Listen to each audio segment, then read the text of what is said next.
Hello, Rec187 and welcome to a brand new game, and indeed a preview of a game. So today we are going to be looking at Field of Glory Kingdoms, which is an upcoming medieval grand strategy 4X game. It is made by AGEOD Games, it is published by Slytherin, and it is being released on the 4th of June. So that's the kind of short version of what it is. The slightly longer version of what it is that Field of Glory, for anyone that doesn't know, is a tabletop system for fighting pitched battles. They cover ancient period all the way through to medieval. At one point that was then transposed into a computer game, that was adhered to the original rule set. I don't know when the original game came out, but Field of Glory 2 came out in 2017. That was developed by a company called Byzantine Games.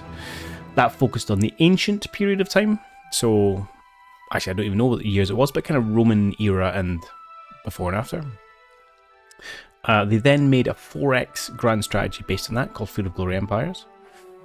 They then did Field of Glory 2 Medieval, which released in 2021, and then that was again, I think that was still Byzantine Games, and then latterly AGEOD has now done Field of Glory Kingdoms, which is a grand strategy 4X, which marries up to that Field of Glory 2 Medieval. And why, I hear you scream, does any of that matter? And well, the reason it matters is because the kind of USP, interesting piece, call it what you will, about these Field of Glory grand strategies, or one of them I should say, is that you can take the battles from Field of Glory Kingdoms when you fight on the grand strategy map.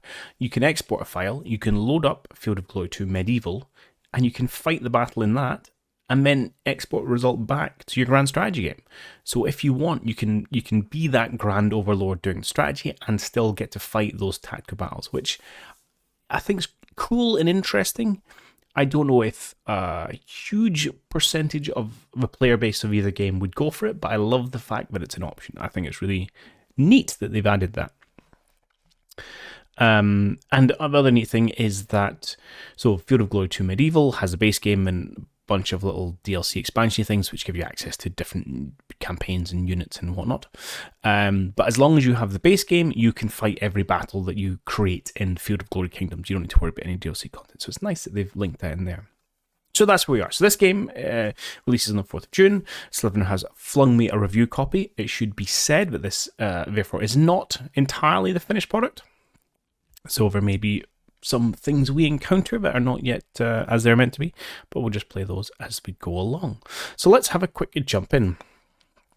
So there is the main grand campaign scenario, which is 440 turns, so it's a turn-based game. Runs from 1054 all the way through to 1274. But there are a bunch of smaller scenarios as well. So you can play El Cid, which is kind of Iberia, Manzikert, which is, that's over kind of Anatolia. And then you can do a bit more Central Europe with the Fall of Amiens. And these are all shorter campaigns if you want to play that. You will take the role of a kingdom, country, and you will obviously take control of its military, its infrastructure, its finances, all that kind of good stuff in typical grand strategy form. And you will look to do great and wonderful things with your country as you paint a bit of the map and generally build your legacy.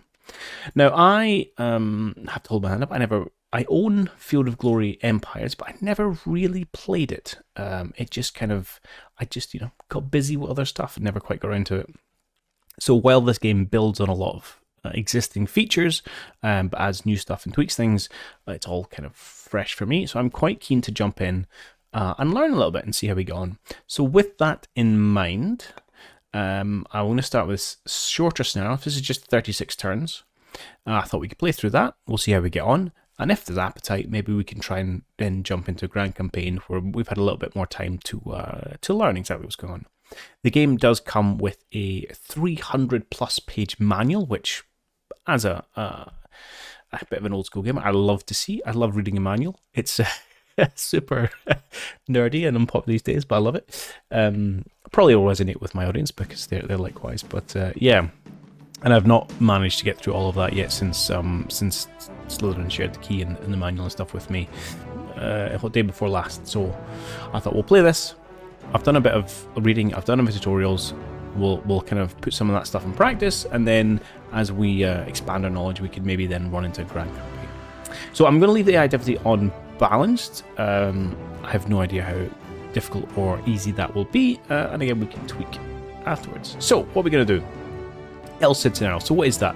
Well, this is on the Iberian Peninsula, obviously focused around the Reconquista.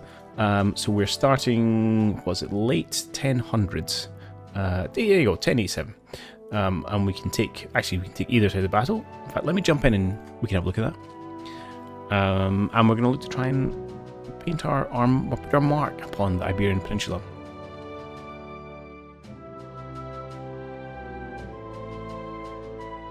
Okay, so here we are. So as I say, you can take over any of the nations, and it does helpfully tell you which ones are the kind of main ones and which ones are the kind of secondary, I suppose. And you can take over kind of obviously the Christians or the Muslims, and you can even take over El Cid, who is just a roaming army at this point, and obviously lets you know kind of difficulty and of interest levels. I'm going to take on none of these get flagged as easy. They're all at least a difficulty 4. An interesting system where your difficulty level only starts 4. But we're going to take on Leon, who is obviously the biggest of the Christian kingdoms, and we're going to see what we can get done with that. So it gives you a nice little heads up about your kind of country and a bit of context and where we're going to go.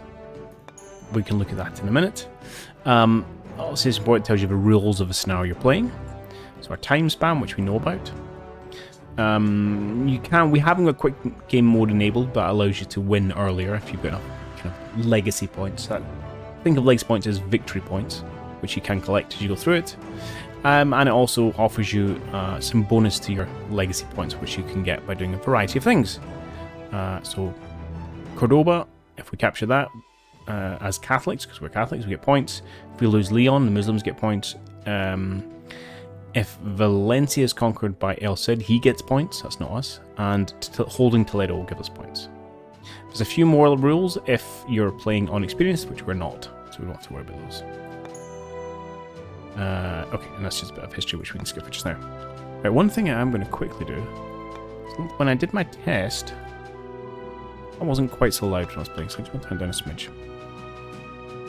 Okay, so here we are, and I must admit, it does feel very board game reminiscent, especially the way obviously it's not only is turn-based, but the collection of victory points and stuff. I suppose that makes sense, the way it's tied into what is a tabletop system ultimately. So here we are, we have Leon, and you do have a ruling family, although you're mainly concerned with the here we are, Alfonso the Brave. You're mainly concerned with the nation. So you do have a ruler, and he does have kids, and they inherit and all that kind of good stuff, and they can have other rules in the country. But it's more akin to, say, it's not quite as abstract to say rulers in EU4, but maybe more to the families if you ever played like Rome or Attila Total War, where you had a bit of a dynastic element, but it was a side piece to the main event. Certainly nowhere as detailed as the likes of, say, CK3, where it's all about the family. So we have Leon. Leon, of course, any country is divided into a number of regions, and each region has these kind of little... Actually, I don't know what the individual areas are called. Towns? Sure, towns, cities, whatever you want to call them. I'm sure there's an official name for it. Doesn't really matter. And we'll look at both what we do in those in a moment. In terms of this top bar, let's do a quick run through the important things. So we've got money, how much we have, and our income. So that's a problem we need to fix. Manpower. We have generic metals. We have legacy, so that's our overall score. And we have authority, which is a bit like, I suppose it's macro currency you can spend on a bunch of stuff. And there's some other bits and bobs we'll be looking at in the meantime, but there are 4 main things.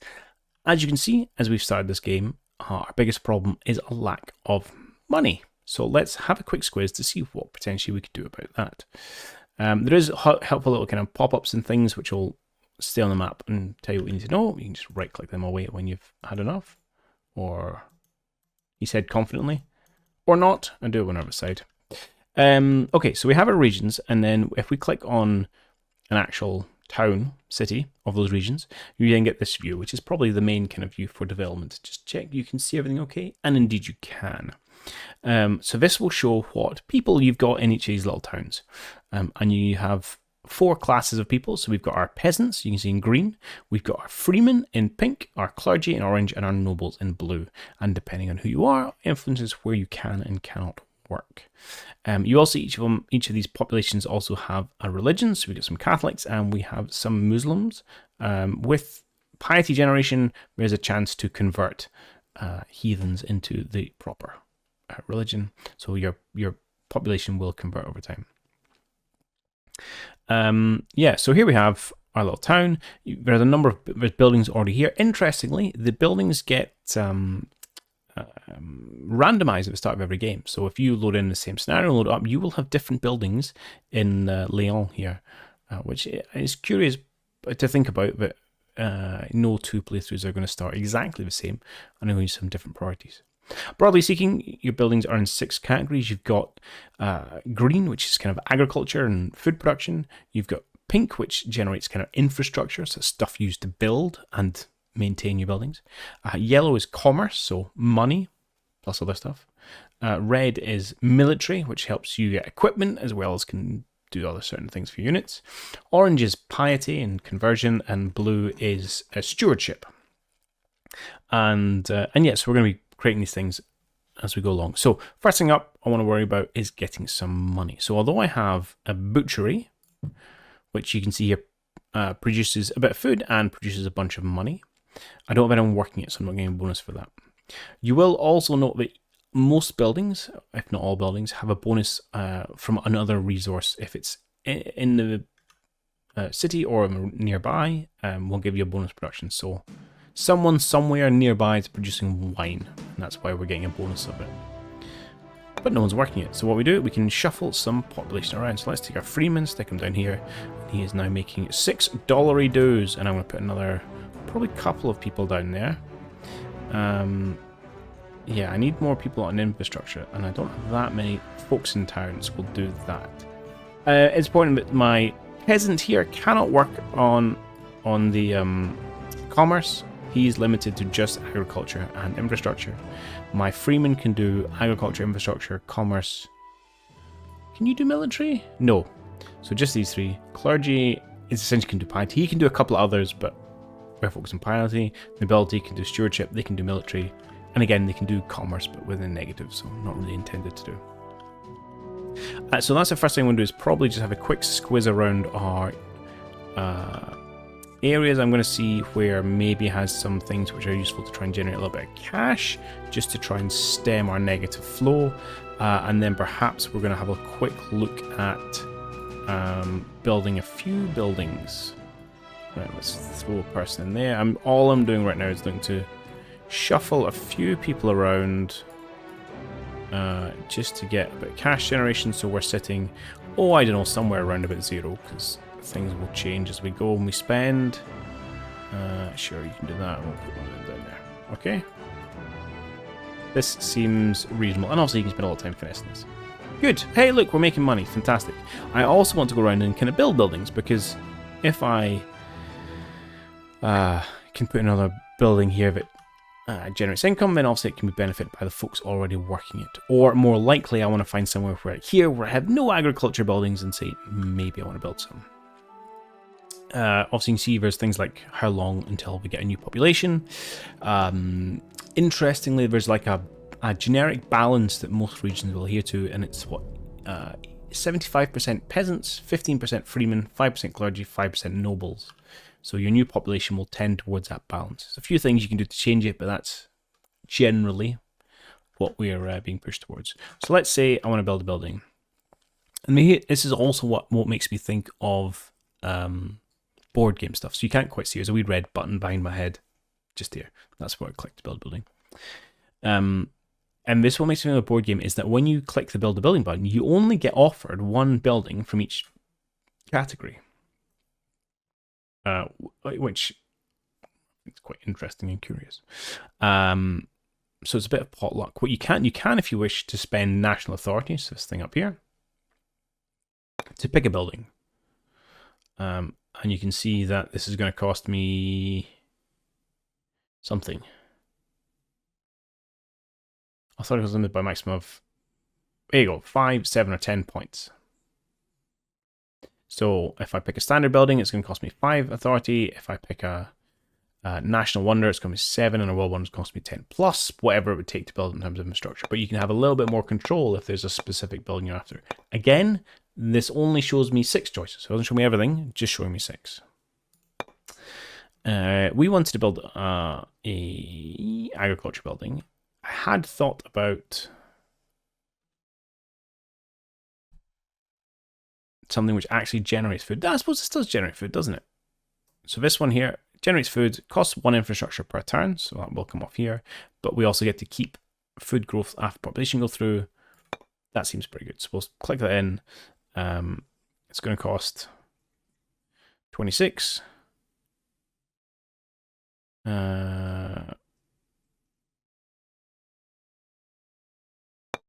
26 what? Infrastructure, perfect. That makes sense. I'm going to have to pay 1 per turn for it. So it's probably going to take a few turns for it to actually build because I don't have any infrastructure pulled up here. Good. You don't have any buildings either, but you can't. You're capped. You can't quite see that. If I, you can see there's a little cross through it. No more buildings. You're capped in your slots. Same here. Now, what I could do is if you thought, these are a bit rubbish buildings, I don't want them, you can tear them down and replace them. And the game even suggests that. It's probably... I'm probably not quite up to speed exactly with all the buildings that I want yet. So I'm not tearing things down, but it's something to consider. Again, here's a good candidate to get things kicked off turn 1. There is no food generation. We've been offered a beekeeper, which gives us a bit of food, gives us health, gives us money. But it sounds pretty good. Again, I don't know exactly what's strong and what's not, but let's do that. What else we got? You don't have any, but you can't. That's a bit poor. Oh, that's not true, actually. I can do a bakery, which will give me food and money. Give me more money if I had flax nearby, but I don't. So we could do that. Your captain buildings, your captain buildings. Actually, are you distributed well? You're okay. You have almost nothing. The other thing that it does recommend doing as well is maintaining a balance between piety and stewardship. So piety helps, obviously, conversions. Stewardship helps your kind of control of a region, and getting the right balance helps your education. So that's something to consider. Most things seem to be reasonably balanced thus far. What do I want here? Again, I could do a granary, or I can maybe start trying to get some. Here's an interesting one, because it's in the piety building category, but this one actually gives you negative piety. But does give you money. Money is good. But no, let's buy another food storage, build another food storage. What have you got for me, chump? We could do a shepherd house. So it says it already produces wool, which we can do elsewhere, so it's not really generating a new trade good for my city, but it is producing more food, which is not bad. We want to do something else. We could just do cattle ranch, which gets a bonus from grain and produces livestock. We could do just legumes. Oh, we could do flags, which is missing from some nearby places. So, you know what, let's spend our 5 national authority to build a flax field. Interesting, I didn't spend it straight away. Okie doke.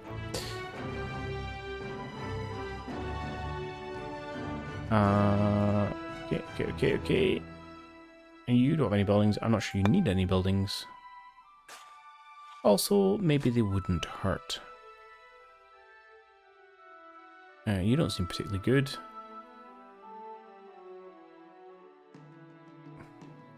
Missing bonus. Well, you might be able to get some flax and grain soon.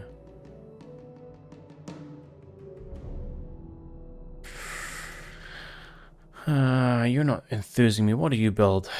Food. Again, I don't want lack of piety. I don't want to get too stuck in this. Let's just throw in a beekeeper. Sorry, did you say 18 turns?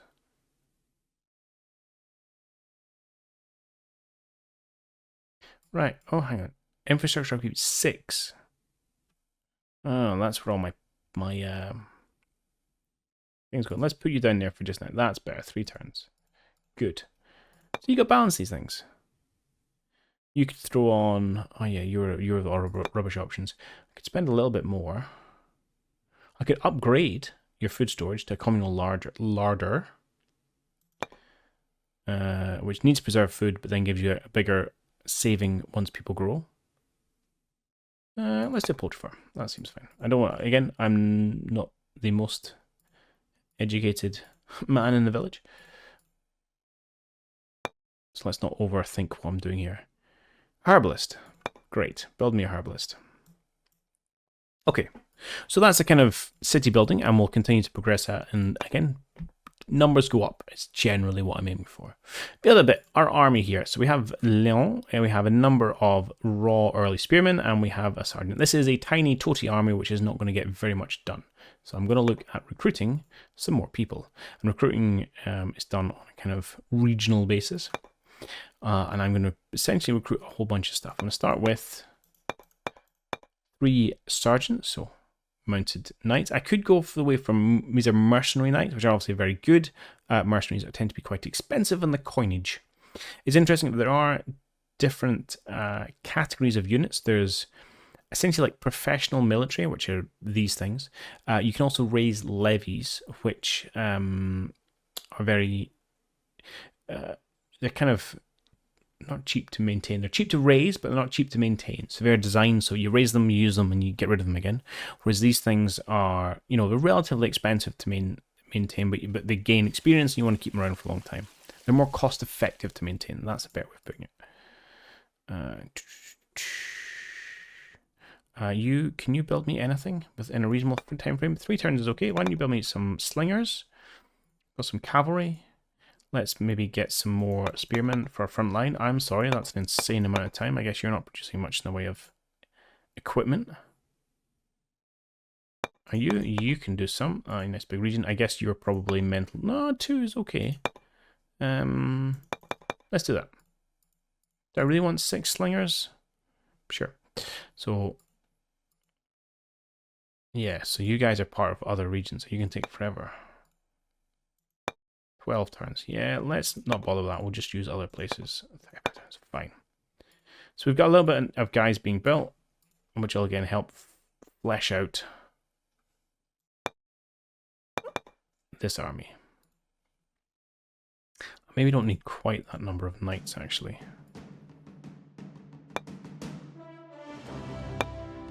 So let's say 4 knights, and probably, I don't... crossbow? No, we'll keep the slingers. Just give me another couple of those guys. Okay. Again, I don't entirely know what's good and what's bad. There you go. Oh no, this... Hang on.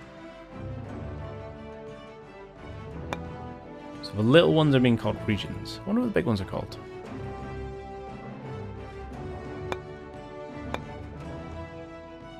Areas. I don't know. I'll get my terminology right. You guys know I suck at terminology. Okay, so that was a lot of chat. Well, probably about 20 minutes. Here we go. And we've not even played the first turn. Classic 4X. We do have some allies in the world. We've got the Asturia here, who's our vassal. And we've got Naira, who's our vassal. And then Aragon, who's just and Barcelona, are fellow Christians. And we have some Burgundian allies. Oh, you've turned up early. So first thing I'm going to do is I'm going to try and take out Zaragoza and just see if I can knock them out nice and early because they're relatively small. So I'm going to send all my armies over there. It's going to take a few turns, and as forces are raised, I'll also send them over there.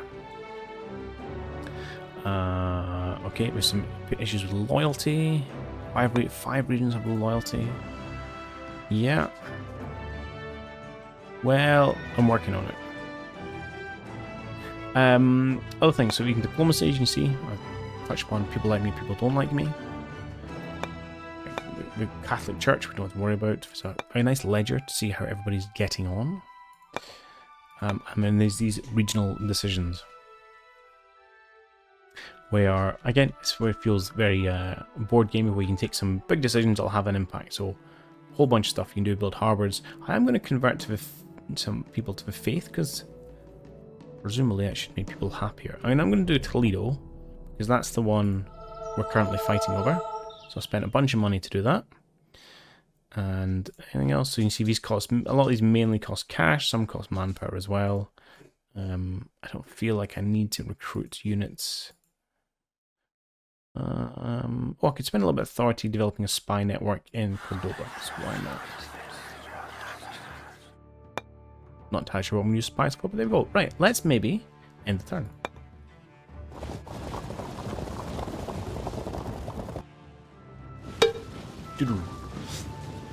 Okay, so here we are 5th-ish. We're currently a stable minor reino. We're progressing. So you can, you have like a government level which you can progress. And this is probably going to have more impact over longer games than this one. But you see we can go from this minor region to a monarchy, to an empire, unruly, stable, I think. So there's lots of things you can go through. Not worry about that. Right, it's just lots of people coming to war. Good, Aragon is joining in. Like to see it. Against Almorids, against Sevilla, against... Who else? Zaragoza. So hopefully we can squish these guys relatively soon. My dog's making some uncomfortable noises. Okay. No vomit, that is good. Okay, what else happened? We get this little pop-up letting us know we've built ourselves a food storage place, so we're now generating more food, so growth will happen quicker. Tell you, question me this. Question me this. Where does it tell me? Ha! Building slots. Perfect. 6 of 8. So you do have to be careful.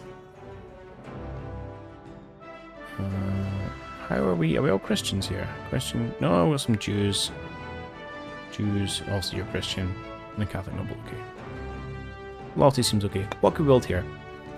What do I need? Don't know, actually. Ooh. Distillery. Would hurt our piety, but then everyone's fairly converted already. Flax helps a couple of nearby places. Alright, let's do that. Let's just focus a little bit on growth. I like growth. Science and growth. It feels hard to go wrong with science and growth, doesn't it? Oh, I should also mention... I don't know, these buildings can improve your units. So if you build them and have people hang out there, they can improve their units. I don't know exactly what the chances are. I've not read 100% rules for that, but it's something to consider. There's lots to consider. It's a very deep game. I like that it's deep. One more. Right, this is letting me know that I got 5 bonus legacy points for owning Toledo because I am the boss. Okay, we've done some spying because we're great.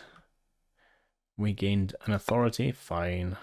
And we gained legacy points again. Fine. So now we're set up. Turns are going thick and fast.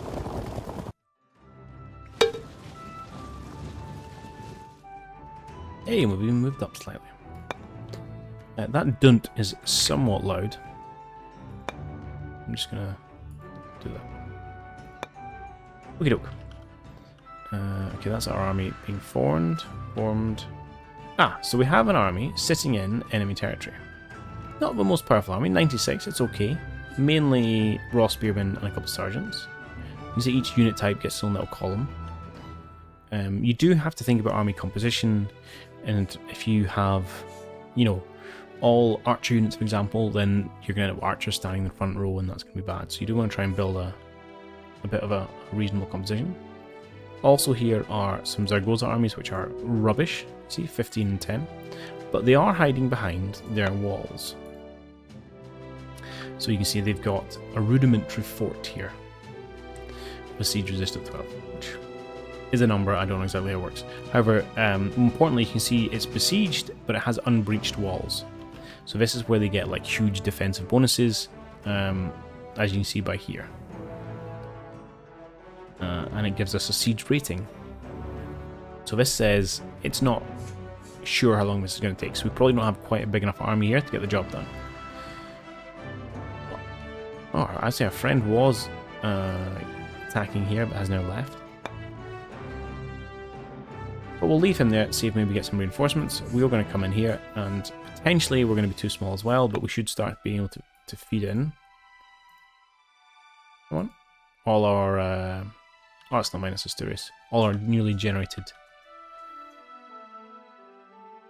units as well.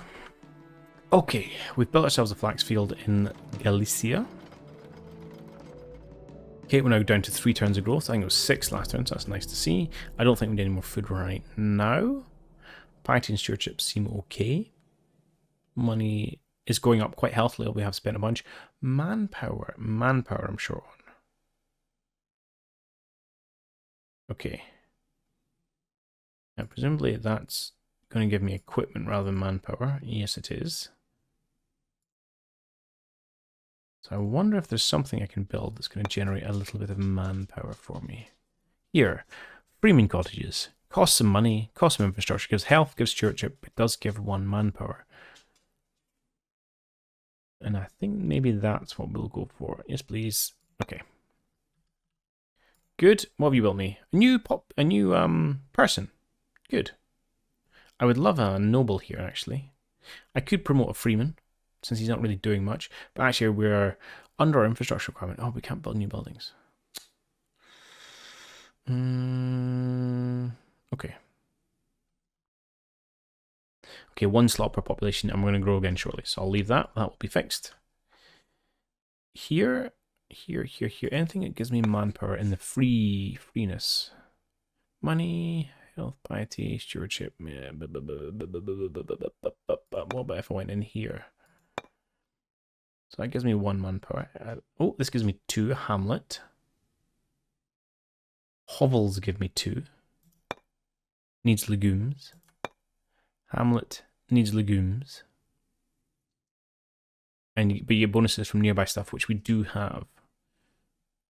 And it would give me 2. Alright, let's build that. Spend a little bit of authority. Get a little bit of manpower generation. You want to try and stay presumably positive. I imagine being negative is a bad thing. I may have overexpanded my military a touch. What can you build for me? Yeah, why not? You've got hardly any buildings. Let's build that. Let's put you on infrastructure as well. Build, man, build. You're building stuff. Good.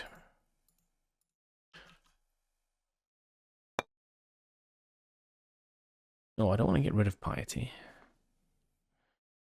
I only have 2 more buildings. Oh, I could upgrade the larder. We can import preserved food. Or could build a well. You're not so much in the front line. Maybe like something churchy, to be honest. What have we got? Just a church. Let's build a church. Feels fitting. Okay. Next turn, as our army advances into... Oh, hello. Hang on. Other people are marching. Okay, so we've got... Oh, you're big. The Badajoz army of 68 is heading towards... Later. What do you mean you saw an invasion by Almrud? Oh, interesting. Okay, Leon is unable to draft enough men, so here we are. Yeah, so we can't fulfill the units we're trying to build here because we don't have enough manpower. Definitely overbuilt. Right, you, sir. We're going to have to come down this way, I think. I think you, sir, are going to come over and join them. We'll maybe group up. Badajoz army has been repulsed by strong patrols. New population. New population. Okay. Population. Lots of population. I like lots.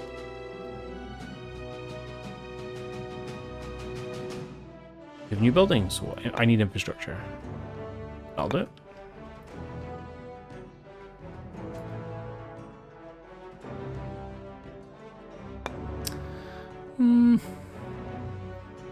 I'm not sure. I'm going to hold off on you until maybe you get another population. 3 turns is fine. Everybody's healthy and growing, and I like it. You could do with a priest, to be honest. Or I would like some more manpower. Let's do that. We're very shy in manpower. Did we build any buildings? Yes. Come down this way. We'll try and congregate in Toledo. Group up a force. Oh yeah, we got loads actually. Yeah, come up round this way. Let's group up and see what we've got. Money's still good. That's fine.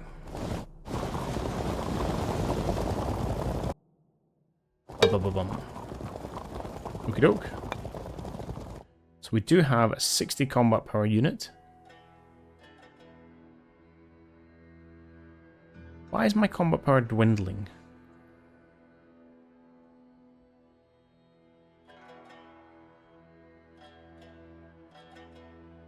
What's wrong with you? Now you do get, what do you call it, food requirements, supplies. So if you hang out too long in enemy territory, it does hurt you. I can't imagine that's a problem. Oh, you're an army here as well, 70 to 60. Okay, let's meet up in Leon.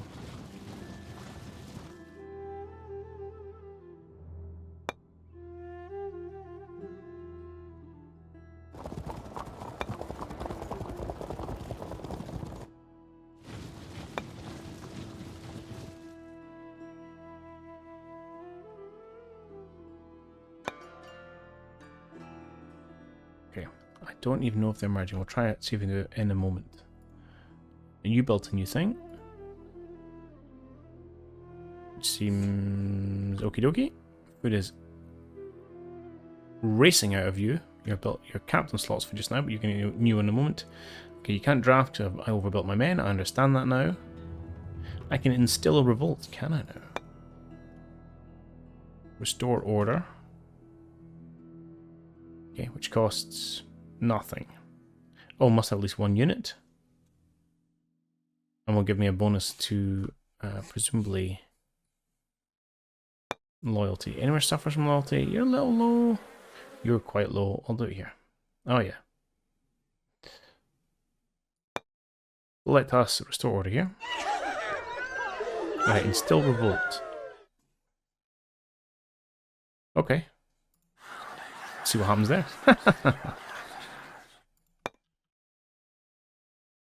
Alright, next turn. Oh, that took a lot of metal. Okay, so our army here has been attacked by the army of Zaragoza as we've gone through. They have very little combat power. So if we go into view battle, you can see it will follow the same rules as a tabletop game. So this looks a slightly shrunk down version of it. We don't make any choices here. This essentially plays out. You can just jump straight to the report if you want, or you can play each phase by phase. So obviously starting with a ranged phase. I don't know if I have any ranged units, to be honest, so we might just get shot a little bit here. And then we'll go into kind of melee phase, where you see a bunch of people will now charge forward. And it also gives, like, you can see the rating of the unit. So his spearmen are actually a better unit than mine. And it'll be, oh, that's quite loud. A dice roll, which then gives you a total. So we lost that one slightly, but that's absolutely fine.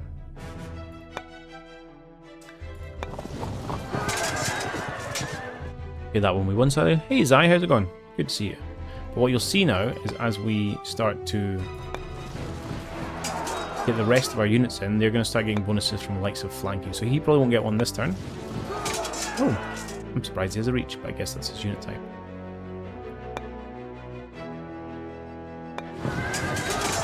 You gotta show me something. That sounds intriguing. So here we got absolutely ruffle stomped. Our dice roll was terrible. His was great. Our whole unit got wiped out.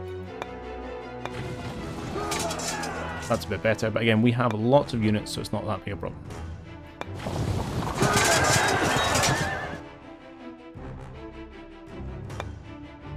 So if it's just like one phase gets done, and then we'll do it again next time. And we won, apparently. And you see, we lost a unit, they lost a unit. We win the battle. Here, we have a very slight edge. Very slight edge. So here we've got some slingers, they've got spearmen, irregular, they've got some archers, and a lot of cavalry. This could be interesting. So they're targeting our spearmen, we're targeting the cavalry. Shots go out. Fine, I should turn the volume down. Okay, so we are better than our early spearmen are better than their raw spearmen, but not much. Oh, I wonder if that's a trait of theirs. Either way, we ruffle stomped them and wiped them out.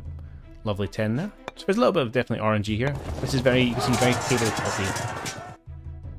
Again, we won that one slightly. And again. And again, so very, not doing huge damage on these ones, but we are all winning the edge slightly. Again, if I click this, you'll just see them play out. Now that we kind of know what's going on.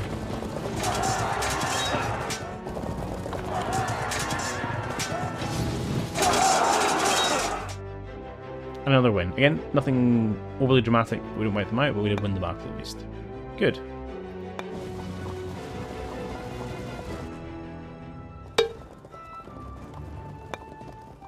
Okay, let me, not there, here, turn that down, because that battle noise was pretty intense. So it's going to be challenging, I think, to try and fight them at the same time. I'm going to actually stop. Can I get you to go here instead? See if you've got enough to take this little town. Meanwhile, yeah, they've retreated there. They're a bit battered and bruised. These guys are still fresh. Are our allies here? Yes. I think there's enough allies here to potentially cause them some problems. So I'm very tempted, if I can work out how to merge my armies.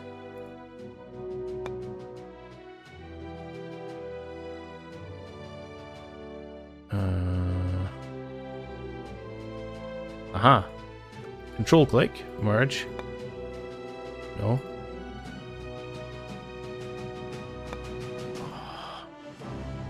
Hello, Sophia.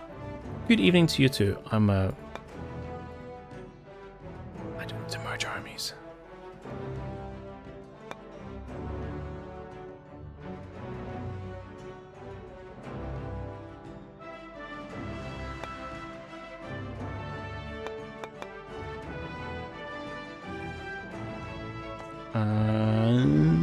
Okay. What have I done? Odd enough, if I keep doing the exact same thing over and over, it doesn't give me a result I want.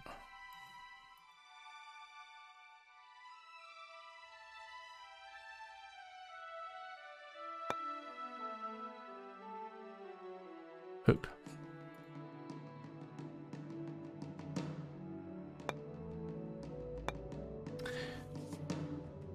The Reconquist. Yeah, it should be interesting. It's also not too long. I'll not worry about that too much, but I'm 100% sure there's a way to merge armies.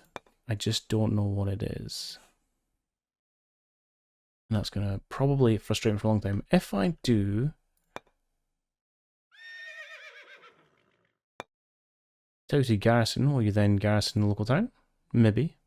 And then maybe we can pull you out at least in a stack. Okay, try that.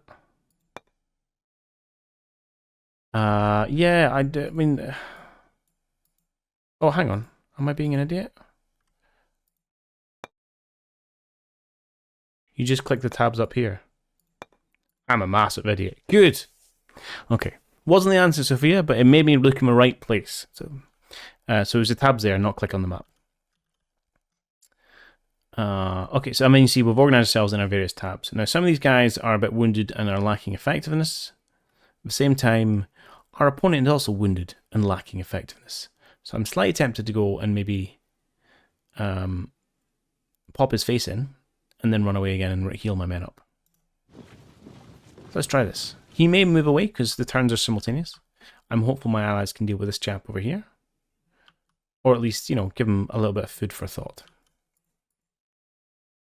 Right. Manpower still sucks. So again, maybe we want to focus a little bit on trying to generate some of that. We don't have huge amounts of ability to do so.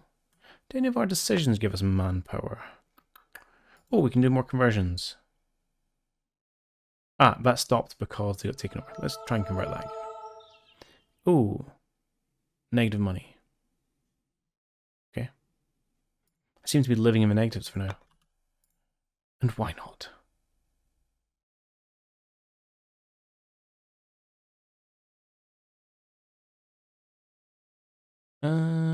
Yeah. I'm also spending too much metal.